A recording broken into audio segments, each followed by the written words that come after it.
Bom dia a todos. É um prazer estar aqui com os senhores novamente, nessa reunião, que é uma reunião aberta ao Grupo Alumni. E hoje nós contamos com a apresentação da doutora Juliana Moll Trindade, que é médica assistente aqui do ICESP, e que vai nos falar sobre estadiamento mediastinal. Então, seguindo o modelo que nós habitualmente temos feito nessas reuniões, haverá uma apresentação da doutora Juliana e, em sequência, a discussão de um caso. Então, passo a palavra a você, Juliana.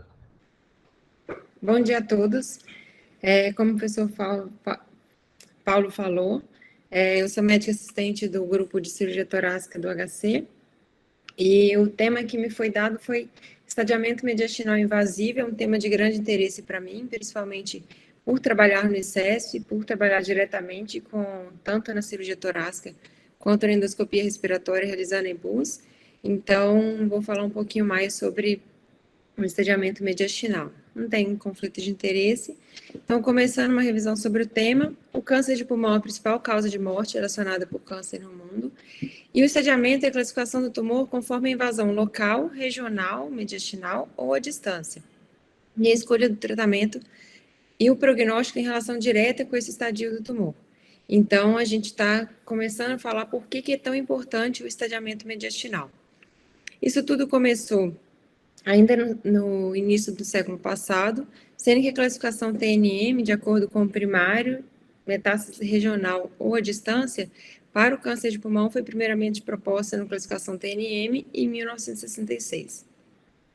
Desde lá, existiram outras edições em relação à classificação TNM, e sempre teve-se a noção de que tanto a localização e o número de linfonodos pudessem estar correlacionados ao prognóstico.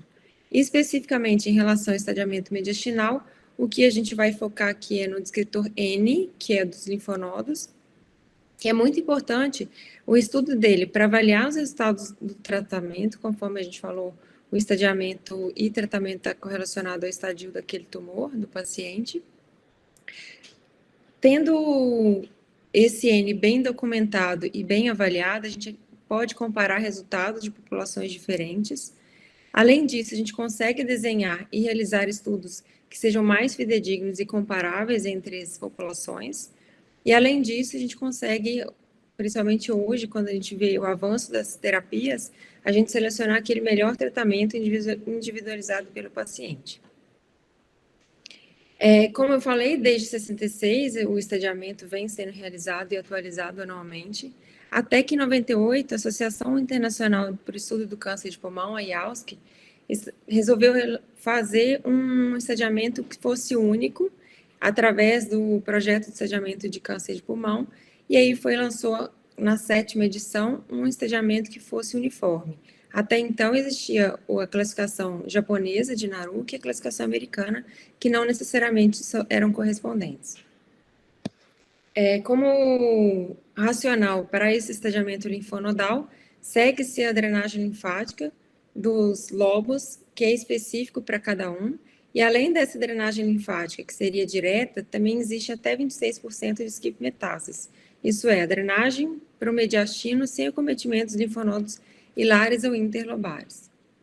Então, a partir de aí, esse projeto de estadiamento do câncer de pulmão da IASC propôs alguns graus, digamos assim, as estações linfonodais, sendo N0, não tem linfonodo mediastinal acometidos, N1 eram linfonodos peribrôncicos, interlobares, hilares e ipsilaterais. Os linfonodos N2 eram aqueles linfonodos mediastinais do mesmo lado do tumor, e o N3 eram aqueles linfonodos em que havia comprometimento hilaro-mediastinal contralateral ou então invasão dos linfonodos supraclaviculares. E aí esse é o estadiamento proposto pela IASC lá em 98 com esse mapa linfonodal. O que a gente vê aqui na imagem é um desenho esquemático dos linfonodos, tanto intrapulmonares quanto mediastinais, e eles colocam regras bem claras, específicas para cada estação linfonodal, que antes, como eu falei, eram realizados de formas diferentes por sociedades diferentes. E a partir desse projeto de estadiamento de câncer de pulmão, foi realizada uma base de dados, além de ter esse estadiamento único, foi proposto uma base de dados única, e o primeiro grande análise em relação a essa base de dados foi realizado em 2015, onde 94 mil pacientes tinham sido incluídos, e retirando todas as histologias que não eram não pequenas células ou de pequenas células, foram analisados 70 mil pacientes. Nessa avaliação, foi feita a análise em relação às cadeias linfonodais, mas não necessariamente em relação ao número de linfonodos. E esses eram os resultados. Esse gráfico relaciona ao estadiamento clínico.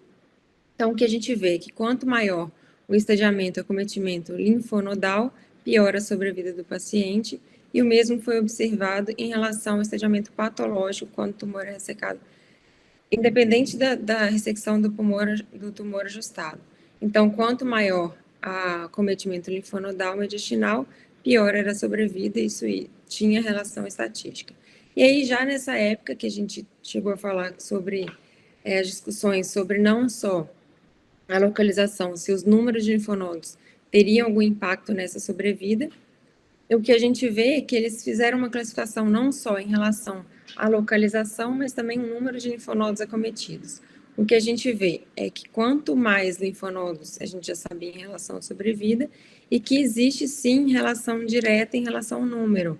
Então, há diferença entre o N1, que é um único, o N2 múltiplo, mas existe uma correlação entre aquelas pacientes que têm um N1 múltiplo e N2 de cadeia única, sem diferença estatística, aventando a possibilidade de que existem uma heterogeneidade muito grande nesse subgrupo, e isso deveria ser estudado mais a fundo. Então, a IASC propôs que, a partir de 2009, os dados fossem coletados prospectivamente. Como eu falei, até então, os dados seguiam classificações, mesmo apesar da indicação da IASC de um estadiamento único. Esse banco de dados analisado era sobreposto principalmente por 75% dos dados japoneses, que ainda usava a classificação de Naruki, e então foi proposto que esses dados fossem coletados prospectivamente, utilizando a 8ª edição da IASC.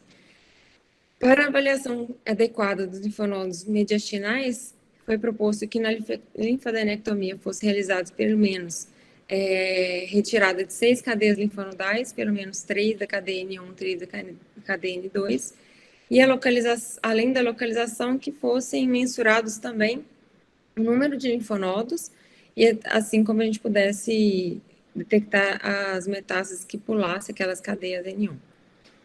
A IASC ainda não colocou essa subclassificação nos critérios da 8ª edição, mas existe já uma tendência de fazer uma subclassificação nesses linfonodos.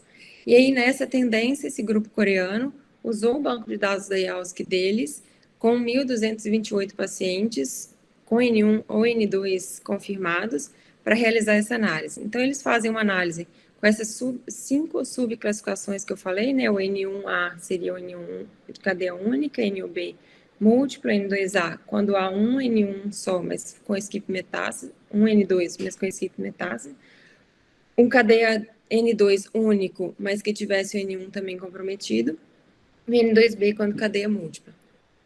E aí, foi como objetivo desse trabalho avaliar a capacidade de discriminação desse novo estadiamento, baseado tanto em localização quanto no número, em relação ao descritor N. E o que ele consegue ver é que não há diferença entre os grupos separadamente, principalmente porque algumas curvas se sobrepõem, mas quando ele faz análise em relação à sobrevida e à recorrência, e ajustando para alguns grupos correlacionados, aqui na parte de cima, ele juntou tanto o N1 quanto o N2 skip metástase relacionados, o N2 cadeia única, tendo N1 e N2 cadeia múltiplas cadeias, ele viu diferença estatística tanto nos 3 subgrupos. Nos gráficos C e D, o que ele vê que há diferença também quando ele agrupa o N1 cadeia única, o N1 cadeia múltipla mais o skip metástase, diferente do N2 cadeia múltipla. Então, isso aqui é uma avaliação desse grupo coreano, e ele conclui que, além da localização, o número de cadeias comprometidas é um importante fator prognóstico. Então, respondendo à importância do estadiamento mediastinal, principalmente em relação ao descritor N, a gente viu que é importante para estadiar o paciente, escolher a melhor estratégia diagnóstica e terapêutica, e aí é importante também considerar o número de linfonodos, além só da localização. Sabendo da importância disso, a gente deveria melhorar a acurácia do diagnóstico da doença linfonodal para, a partir disso, impactar na vida do paciente com câncer de pulmão. A gente sabe que o estadiamento clínico tem uma acurácia limitada.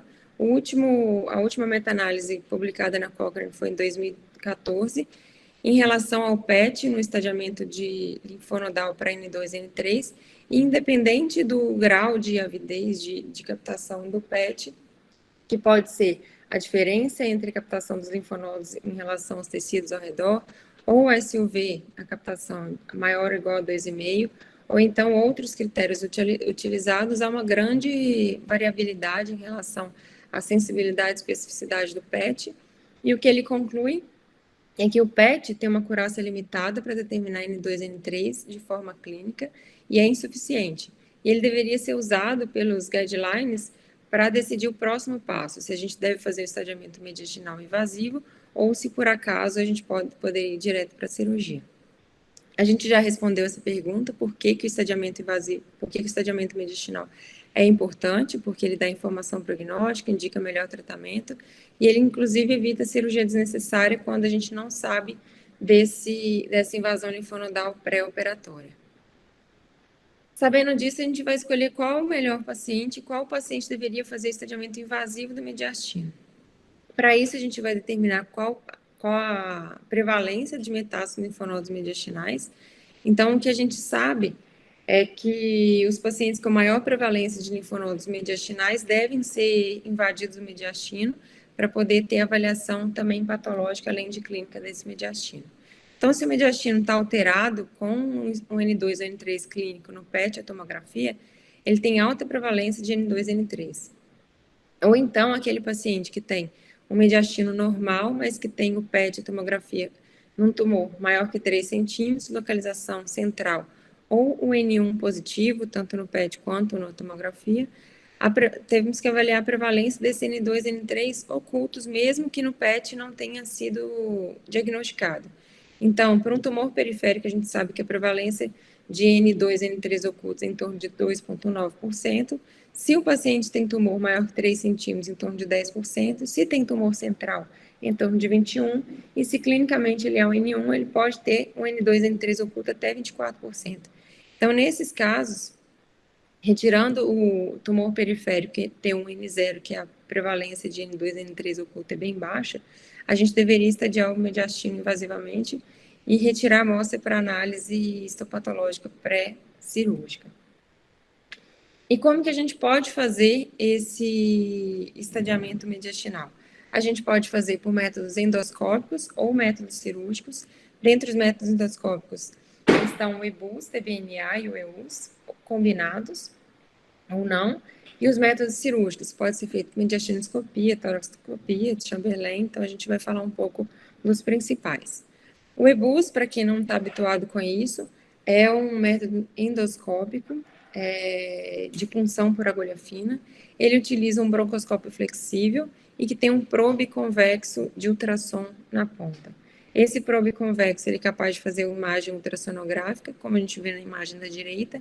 O aparelho dentro da via aérea, ele consegue encostar na mucosa brônquia e fazer um escaneamento de todos os tecidos até 4 centímetros além da mucosa brônquica, e aí a gente consegue, em tempo real, avaliar as características daquele linfonodo. Esse aparelho tem um diâmetro externo de 6,2 a 6,9, um canal de trabalho de 2,2, onde a gente passa uma agulha em torno de 19 a 25 gauges. Aqui no Brasil, o que a gente tem é uma agulha de 22, autorizada para uso. E as vantagens do EBUS é que ele é um exame ambulatorial, o paciente vem e vai embora no mesmo dia, ele pode ser feito com sedação consciente ou anestesia geral com máscara laríngea. Ele tem uma sensibilidade em torno de 94%, especificidade de 100, valor preditivo negativo em torno de 80. Ele está associado a menor índice de complicações, mas pode acontecer sangramento, infecção, pneumotórax é raro, mas é descrito na literatura. com uma taxa de complicação de até 1,3% e uma mortalidade de 0,013% relacionada. Esse aqui só para ilustrar umas imagens endoscópicas que a gente consegue ver. Esse era um caso que tinha uma neoplasia de lobo inferior direito e que ele tinha linfonodos positivos pelo PET no mediastino e contralateral. Então, no EBUS, o que a gente vê, essa imagem ultrassonográfica, para vocês verem o grau de detalhamento, isso são anéis da mucosa traqueal, mucosa brônquia. Aqui são os grandes vasos, provavelmente isso é a artéria pulmonar esquerda, a aorta. Então, aqui a gente está fazendo a avaliação do 4L, a gente consegue medir e ver as características linfonodais. Esse é um 4R e esses são cadeia 7 subcarinal, cadeia interlobar. Dentre os métodos endoscópicos, a limitação do EBUS é que ele, como ele entra através da via aérea, ele não alcança os linfonodos da cadeia 5, 6, apesar de na literatura existem alguns centros que fazem punções além do vaso, e ele não chega nas cadeias paraesofágica e do ligamento pulmonar inferior. O EUS é capaz também de chegar nas cadeias mediastinais, e ele teria alcance nas cadeias 5, que o EBUS não chega, 8 e 9, também que o EBUS não chega. Existem alguns estudos, também incluídos nas meta-análises, em que faz a combinação entre o EBUS-TBNA e o EBUS-TENA, que seria a avaliação dos linfonodos através do esôfago, e não é recomendado na rotina, principalmente pela baixa prevalência de metástase desses linfonodos não alcançados pelo EBUS, além de exigir um custo, tanto no caso de usar 2 aparelhos, EUS e EBUS, ou então de você passar o aparelho do EBUS pelo esôfago. Esse é um mapa linfonodal de acordo com o alcance dos aparelhos endoscópicos. Então, o EBUS alcança todas as cadeias, exceto as cadeias 5 e 6, 8 e 9. O EUS teria acesso também às cadeias 2, 4, 8 e 9. E os dois conseguiriam avaliar praticamente 100% dos linfonodos mediastinais. Em relação aos métodos cirúrgicos, vou falar principalmente da mediastinoscopia aqui. A mediastinoscopia dispensa apresentações, já que essa aula é para cirurgiões torácicos. E é um exame, uma cirurgia, não deixa de ser, que o paciente, nem que seja internação de um dia, exige internação hospitalar, sempre realizado por anestesia geral, tem uma sensibilidade, valor preditivo e negativo, aproximados ao do EBUS, ele tem maior morbidade em relação a sangramento, conversão, infecção, pneumotórax, tem uma taxa de complicação até 2,5, com uma mortalidade de 0,8%, e ele, quando realizado confirmatório pós o EBUS, ele alcança até 9% de positividade, não alterando muito o resultado do exame. Em relação à mediastinoscopia e alcance da mediastinoscopia, ela alcança basicamente alcança os linfonodos da cadeia 2, 4, 7, pode chegar em alguns casos nas cadeias hilárias bilaterais, mas também tem um alcance limitado para as cadeias interlobares e também para as cadeias hilares. Quando a gente vai falar de estadiamento invasivo, tem sempre aquela comparação, devemos fazer EBUS, devemos fazer mediastino, devemos confirmar o resultado do EBUS com o mediastino, como eu já falei, a mediastino muda o resultado do EBUS em até 9%, isso variando em relação a quais os centros de realização, mas existem meta-análises para comparar isso. Eu trouxe essa meta-análise publicada no ANOS em 2016, onde o EBUS e mediastinoscopia têm sensibilidade, especificidade e acurácia bem parecida entre os dois métodos, e essa é uma outra meta-análise publicada aqui no Jornal Brasileiro de Pneumo, em 2020, e que mostra basicamente a mesma coisa, que eles são equivalentes em relação ao diagnóstico e avaliação do mediastino. A diferença é que o EBUS tende a ter um pouco menos de complicações em relação à mediastinoscopia. Como conclusão, a gente viu que o descritor N é fator prognóstico e muito importante o estadiamento linfonodal, tanto para diagnóstico quanto para definir o tratamento do paciente. O estadiamento mediastinal invasivo está indicado se o paciente tem alta prevalência de metástases linfonodais, tem que lançar mão de um método invasivo. E o EBUS e a mediastinoscopia são equivalentes em relação ao diagnóstico e avaliação do mediastino, mas o EBUS tende a ter uma menor morbimortalidade em relação à mediastinoscopia. Obrigada. Parabéns, Juliana, pela apresentação, foi bem clara. Acho que nós podemos passar para o caso e depois, sobrando tempo, nós abrimos discussão.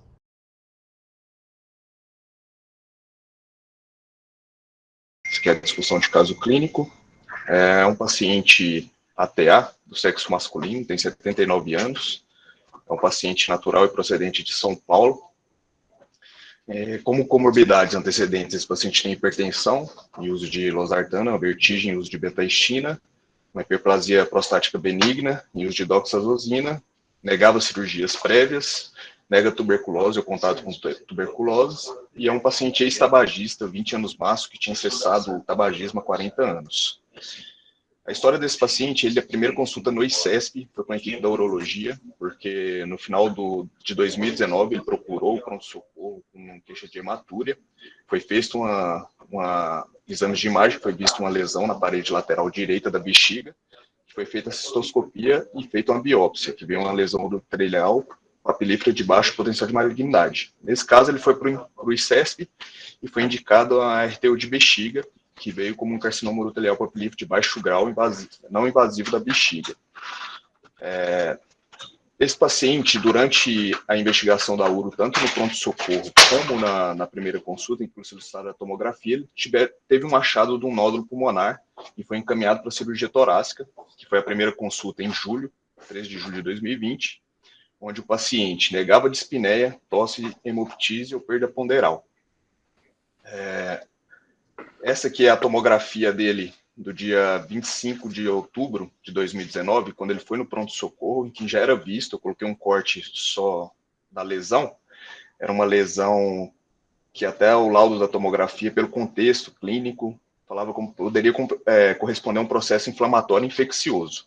Porém, no segmento da urologia, em que eles pediram um novo estadiamento, fizeram tomografia, foi essa tomografia de março de 2020, vou correr ela aqui, janela mediastinal, a gente observa que foi visto a lesão de 2,4 no lobo inferior direito, em vidro fosco, que se manteve estável aquela tomografia prévia que eu mostrei, sem linfonodomegalia nessa tomografia.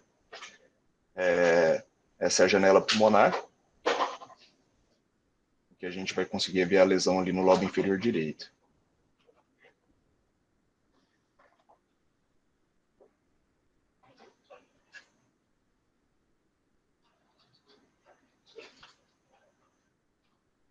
Então, essa é a lesão.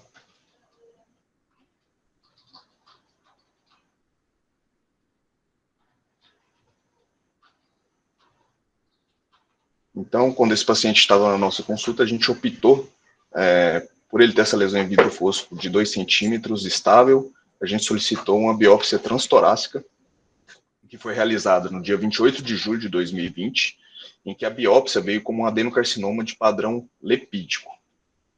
Esse paciente, então, voltou ao nosso ambulatório, a gente solicitou uma prova de função pulmonar e um PET-CT.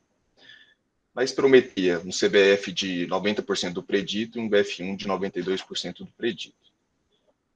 Esse é o PET, no dia 12 de 8 de agosto de 2020, em que nesse PET foi evidenciado o nódulo pulmonar no lobo inferior direito, no segmento basal posterior, que tinha um SUV máximo de 2,3, e nesse PET também a gente consegue ver que tem linfonodos mediastinais na cadeia subcarinal e hilares pulmonares bilaterais com um SUV com a captação de 4,3.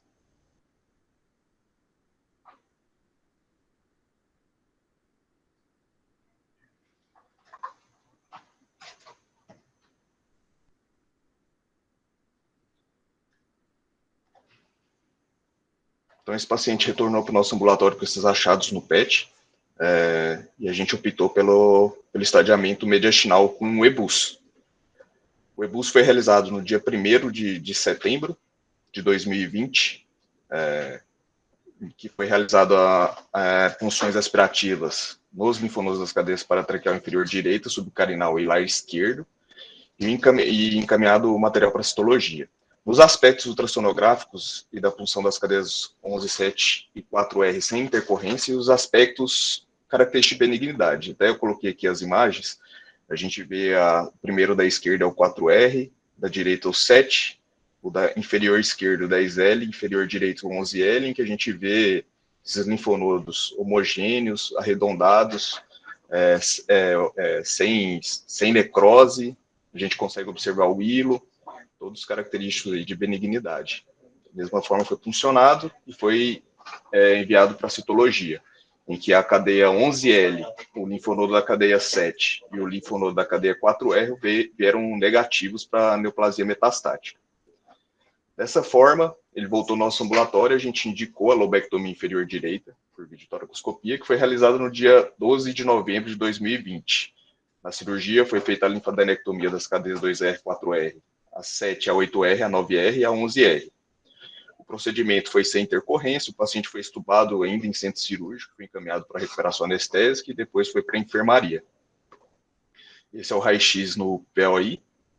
A gente vê uma expansão pulmonar completa, um pouco de enfisema subcutâneo, dreno bem locado. No PO1, esse paciente estava com dreno oscilante, teve um débito de 150 ml seremático, sem escape aéreo, mesmo com enfisema ali, ele estava sem escape, foi optado por retirar o dreno mesmo no PO1, e ele recebeu alta no PO2 e seguiu em acompanhamento ambulatorial. A gente vê aqui no anátomo patológico, ele veio com um adenocarcinoma invasivo de pulmão, predominantemente acinar. Então, a gente vê que ele tem um componente 80% acinar e lepídico de 20%. É unifocal. O tamanho total da neoplasia foi de 1,9 e a maior extensão do componente invasivo não lepídico de 1,4. Estava presente, e a pleura visceral livre de comprometimento, as margens livres e os 8 linfonodos estudados vieram negativos.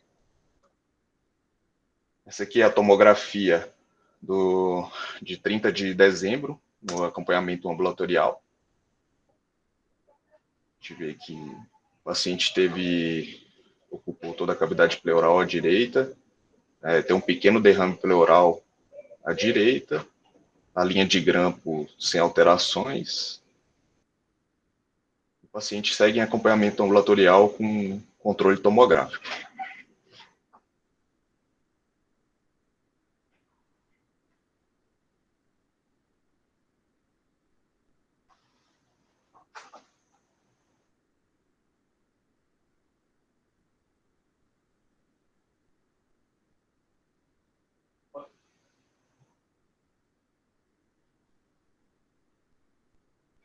Foi até 2018.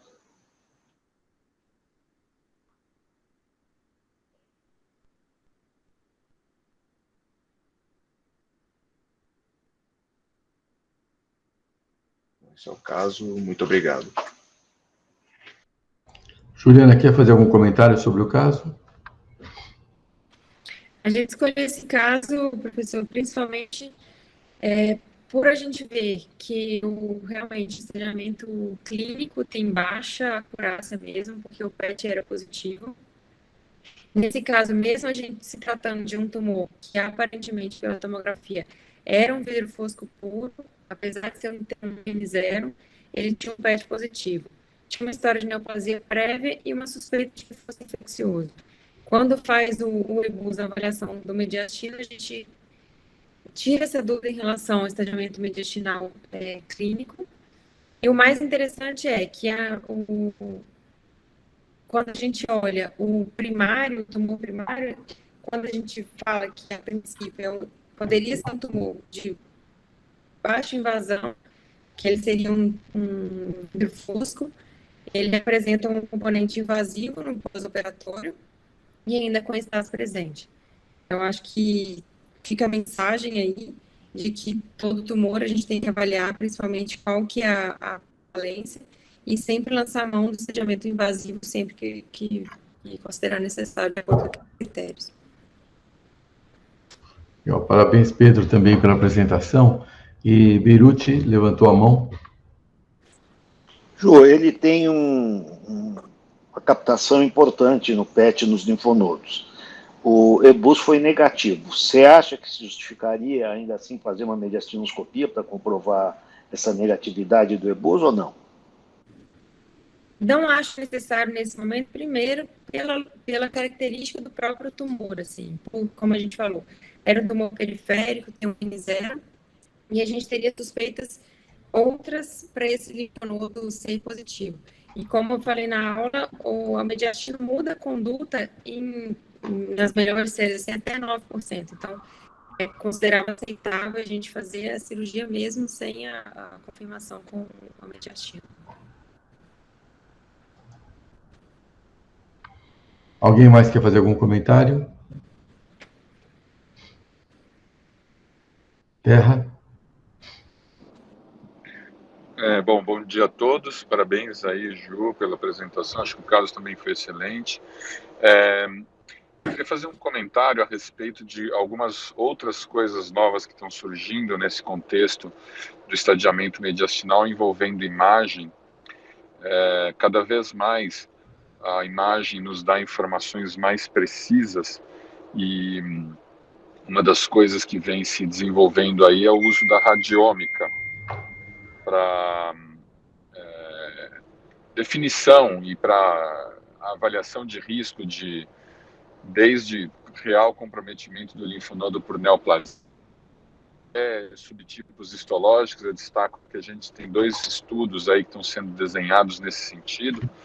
Um é a tese do Fábio Minamoto, que é para nódulo pulmonar e usa a radiômica para avaliar o PET, ver qual é o padrão predominante, se é micropapilífero, etc., só com a imagem.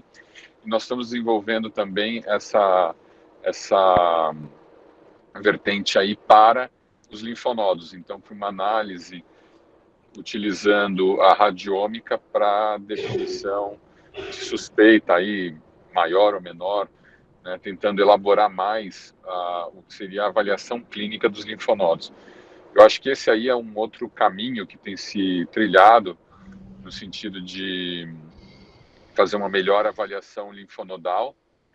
E o último ponto que eu queria levantar é que cada vez mais, além da avaliação mediastinal, nós vamos ter que elaborar melhor a avaliação dos linfonodos hilares.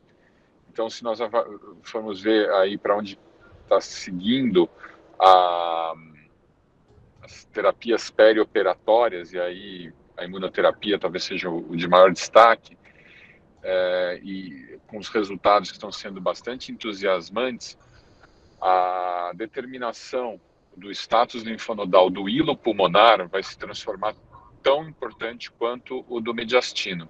Então, esse é um outro ponto muito importante. Aí o EBUS, né, ele é fundamental, e a melhor definição do N1 são os futuros aí da nossa investigação em linfonodal. Legal. Beruti?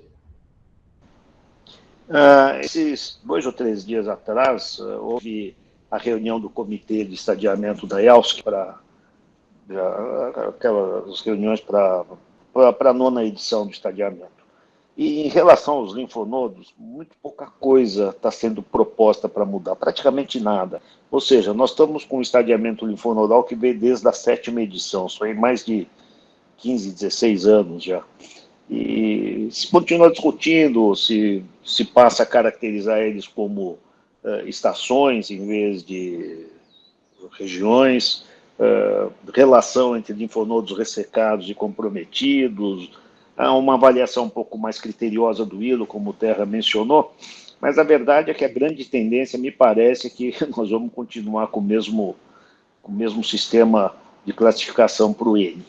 E só mudando um pouquinho de assunto, o STAS, que está presente nesse doente, está sendo discutido para ser incluído no T.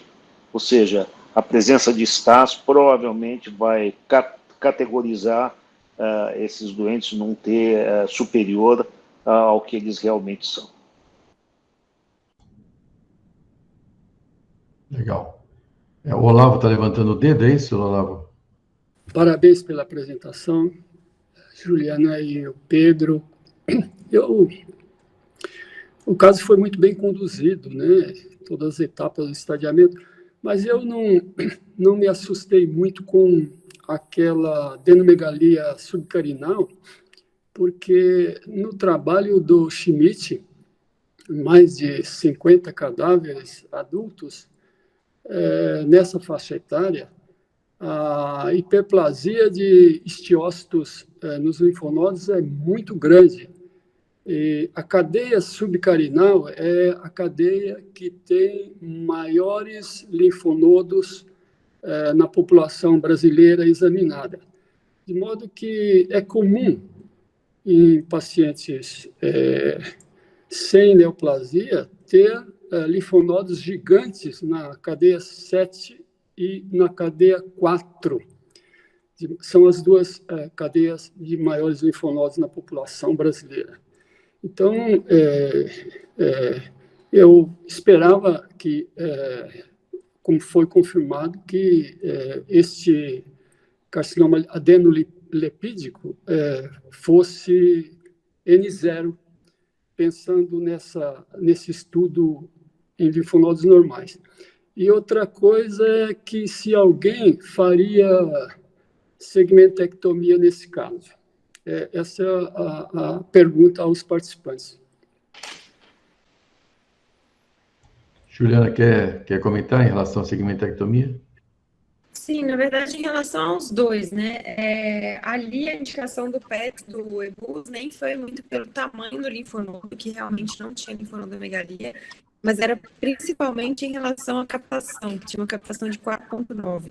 E contralateral, se a gente falasse só ipsilateral ou intestinal, capaz de retirar o linfadené, seria possível que a gente fizesse isso num tempo só, mas se a gente fala que eu tinha captação contralateral, a gente tem a oportunidade de avaliar esse linfonodo no intraoperatório.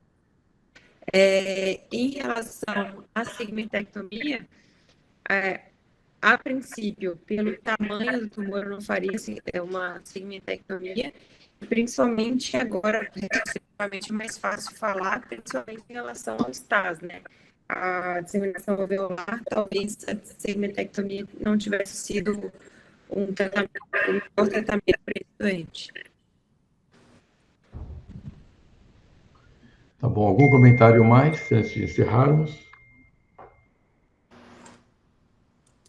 Tá bom. Bom, então eu queria agradecer a todos, parabenizar especialmente a Juliana e ao Pedro pela apresentação, foram muito objetivas, muito claras, e convidar todos para a próxima reunião no mês que vem, como temos feito todos os meses. Muito obrigado e boa semana, bom dia e boa semana a todos. Grande abraço.